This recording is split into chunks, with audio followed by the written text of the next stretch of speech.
નિર્ગુણ નિરાકાર બ્રહ્મની સમાધિમાં વ્યસ્ત છે. મનને ભગવાનના ચરણમાં અર્પણ કરી રાખજો. બધા જુદી જુદી રીતે જગતમાં વ્યસ્ત હોય. તમે જોજો, ઘણા મોબાઈલમાં વ્યસ્ત હોય,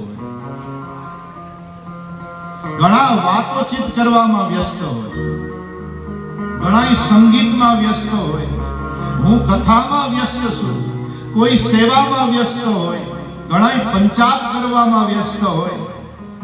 આ દુનિયા છે સાહેબ, દરેકની કારીગરી જુદી જુદી છે. પણ આ સંસારમાંથી બહાર નીકળી कुछ समय ऐसा निकालो, प्रीत कर लो श्री राम से.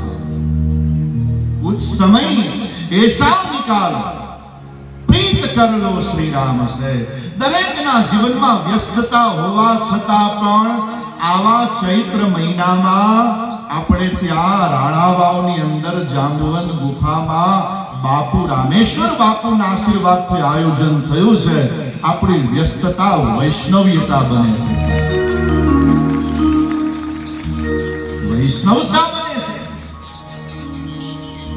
અને એટલે પૂરેપૂરો 7 દિવસનો સમય સવારે પૂજામાં આપજો. જે સમય તમને આપ્યો છે એમાં, જે સેવામાં, અને પછી બપોર પછી જે કથા થઈ રહી છે એમાં આપજો. પછી પ્રસાદ તો લેવાનો જ છે.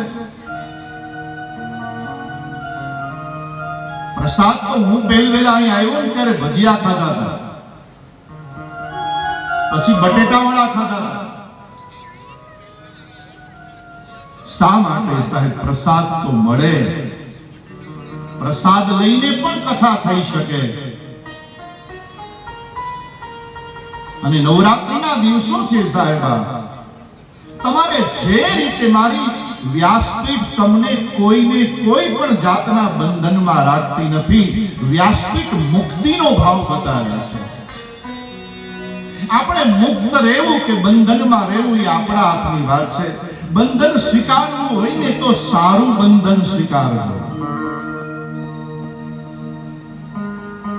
જય સિયારામ.